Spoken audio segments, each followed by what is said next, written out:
مارنا نہیں، کوئی غلط کام نہیں کرنا، جو بھی مقدمات ہیں عدالت میں پیش کرو، انکاؤنٹر نہیں کرنا۔ دوستو، یہ جملہ کسی وزیر، کسی جنرل، کسی جج کی ہدایت نہیں، یہ صدر پاکستان آصف علی زرداری کی آواز تھی، اور سامنے کھڑا تھا وہ شخص جس کا نام سن کر پورا کراچی کانپ جاتا تھا، چودھری اسلم خان۔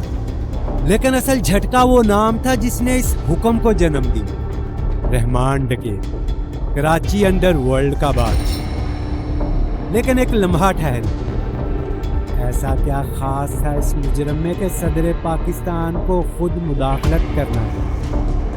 یہ وہی رحمان تھا جو اپنی ہی ماں کو گولی مار کر قتل کرنے کا اعتراف کر چکا تھا، وہی رحمان جس پر قتل، بھتہ خوری، اغوا، منشیات کے 29 نہیں 79 سنگین الزامات تھے، اور حیرت کی انتہا یہ کہ اسی رحمان ڈکیت کو ایک دن ملک کی سابق وزیر اعظم بینظیر بھٹو کی سیکیورٹی کی ذمہ داری سونپی گئی۔ سوچیے، ایک ایسا شخص جس کی زندگی جرائم کے گرد گھومتی، ایک دہشت کا نشان، وہ آخر کس قوت کے سائے میں اتنا طاقتور ہوا کہ ریاست کی سب سے اہم شخصیت کی حفاظت تک اس کے سپرد کر دی؟ دوستو، اصل سوال یہاں پیدا ہوتا ہے، اسے بچانے کی ضرورت آخر کسے تھی، اور آخر یہ رحمان ڈکیت تھا کون؟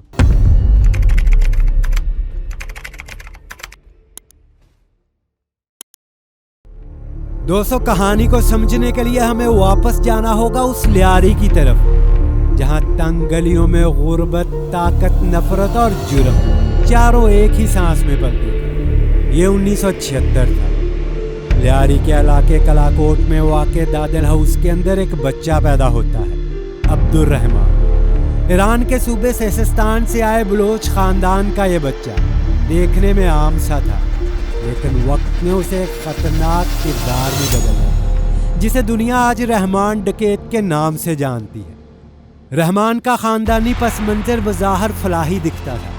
اس کے والد داد محمد عرف دادل نے لائبریریاں بنوائیں، خواتین کے مراکز، عیدگاہیں، باکسنگ کلبز، لیکن حقیقت کہیں زیادہ طریق تھی۔ پولیس رینجرز اور خفیہ اداروں کے مطابق دادل اور اس کا بھائی شیرو دونوں ہی منشیات اور اسلحے کے دھندے میں ڈیپلی ملوث تھے۔ دوستو، رحمان ڈکیت کو سمجھنا ہے تو لیاری کا نقشہ سمجھنا ضروری ہے، کیونکہ لیاری صرف ایک علاقہ نہیں تھا، یہ چھوٹے چھوٹے بادشاہوں میں بٹا ہوا ایک جنگل تھا، جہاں ہر گلی کا اپنا قانون تھا اور ہر محلے کا اپنا ڈان۔ کلاکوٹ، یہی وہ علاقہ جہاں رحمان کی آنکھ کھلی، یہاں داد محمد اور شیرو کا مکمل کنٹرول تھا۔ منشیات کے اڈے، ہیروئن اور اسلحے کا غیر قانونی کاروبار یہاں سے چلتا تھا۔ کلری، یہاں حکومت تھی اقبال عرف بابو ڈکیت کی۔ بابو کے نیٹ ورک میں بھتہ خوری، اسلحہ فروشی اور منشیات کی ایک بڑی امپائر شامل تھی۔ اسی گروہ نے بعد میں رحمان کے چچا تاج محمد کو قتل کیا۔ جہان آباد، پرانا گولی مار، شیر شاہ قبرستان، یہ پورا زون حاجی لالو کے قبضے میں تھا۔ لالو کا نام ہی کافی تھا، اور اس کے بیٹے ارشد پپو اور یاسر عرفات بعد میں رحمان کے قریبی اتحادی بنے۔ ٹرانس لیاری، ندی کے اس پار کا علاقہ، یہاں بھی حاجی لالو کی حکمرانی تسلیم کی جاتی تھی۔ اسی زون سے رحمان کو لالو کی سرپرستی ملی، اور پھر وہ لیاری کی گینگ وار کا ایک مرکزی کردار بن گیا۔ سنگولین، یہاں سے ابھرا سلیمان بروہی، جسے سندھ کے سابق وزیر اعلیٰ جام صادق علی کا فرنٹ مین کہا جاتا ہے۔ لیاری میں طاقت کے کھیل میں وہ چہرہ جو بظاہر کاروباری تھا مگر پس پردہ ریاستی مداخلت کا ہتھیار، اور یہی سلیمان بروہی ایک دن رحمان کے انتقام کا نشانہ بننے والا تھا۔ دوستو، لیاری کا ہر محلہ اپنی الگ زبان بولتا تھا۔ کلری میں بابو ڈکیت کا قانون چلتا تھا، جہان آباد میں لالو کی مرضی، کلاکوٹ میں دادل اور شیرو کی حکمرانی۔ لیکن ان سب کی لغت میں 3 الفاظ مشترک تھے: طاقت، بدلہ اور کنٹرول۔ اور ان سب کے درمیان ایک بچہ بڑا ہو رہا تھا، نام تھا عبد الرحمان، عمر صرف 13 سال۔ رحمان کو بچپن میں پڑھنے کا موقع دیا گیا کینٹ کے قریب ٹرینٹی اسکول اور پھر حبیبہ اکیڈمی۔ لیکن غربت، ماحول اور اندر کی بے چینی نے جلد ہی کتابوں سے دھیان ہٹا دیا۔ چھٹی جماعت کے بعد زندگی کی اصل تعلیم اسے لیاری کی گلیوں نے دی، اور پھر وہ دوستی ہوئی جس نے اس کے راستے کا رخ طے کر دیا۔ عارف ناظم اور رؤف ناظم، دو بھائی جن کے والد حسنوب لیاری کے معروف منشیات فروش تھے۔ یہ دوستی ایک جرائم پیشہ گروہ میں بدلی، جس کا سربراہ شروع میں عارف تھا۔ رحمان اس میں شامل ہوا اور پھر آگے بڑھتا گیا۔ 1988 میں راشد مناس روڈ کے قریب زمین کے تنازع پر اس کے چچا زاد فتح محمد بلوچ کو قتل کر دیا گیا۔ الزام لگا غفور بروہی پر، جو طاقتور بزنس مین سلیمان بروہی کا بیٹا تھا۔ اور سلیمان کون؟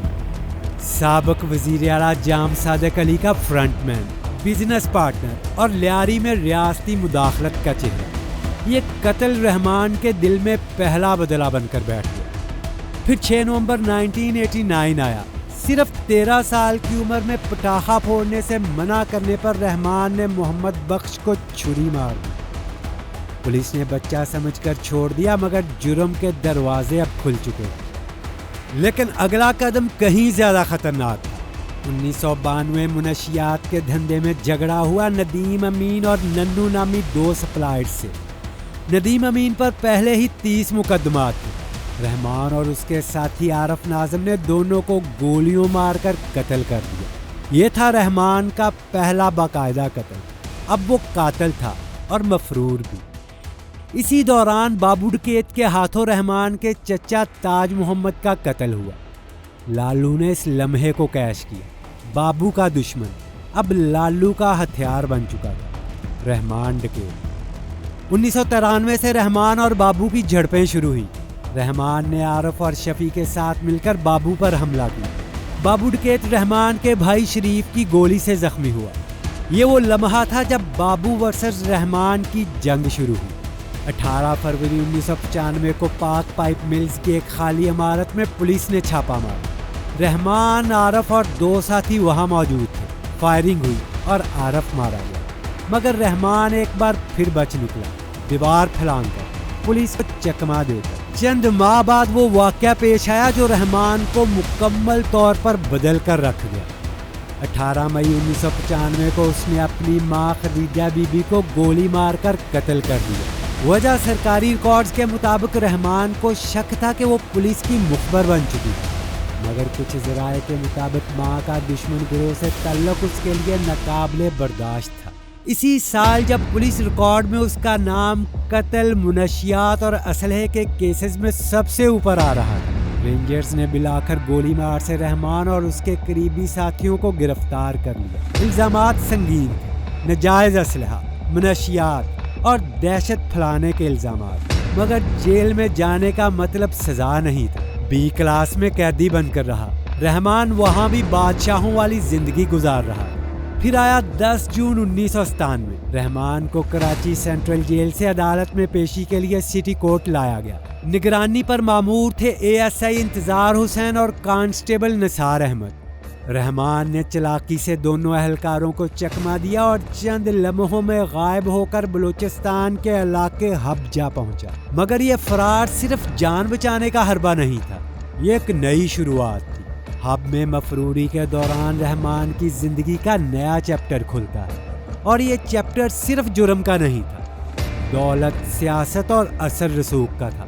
اور پھر 1998 میں وہ بدلہ بھی مکمل ہوا جس کی شروعات 1988 میں فتح محمد بلوچ کے قتل سے ہوئی تھی۔ رحمان نے نارتھ ناظم آباد میں سلیمان بروہی کو قتل کر دیا، وہی سلیمان جو اس کے چچا زاد کے قتل میں ملوث سمجھا جاتا تھا اور جو خود ریاستی مداخلت کا چہرہ تھا۔ یہ صرف ایک قتل نہیں تھا، یہ اعلان تھا کہ اب لیاری میں صرف ایک بادشاہ ہے، رحمان ڈکیت۔ سرکاری ریکارڈز کے مطابق اسی دوران رحمان نے 3 شادیاں کی، فرزانہ، شہناز اور سائرہ بانو سے، اور مختلف برسوں میں ان سے 13 بچے پیدا ہوئے۔ لیکن کہانی یہیں ختم نہیں ہوتی۔ 2006 تک رحمان صرف لیاری کا ڈان نہیں رہا، وہ کراچی اور بلوچستان کے علاقوں میں 34 دکانوں، 33 گھروں، 12 پلاٹس اور 150 ایکڑ زرعی زمین کا مالک بن چکا تھا۔ کچھ جائیدادیں ایران میں بھی خریدی اور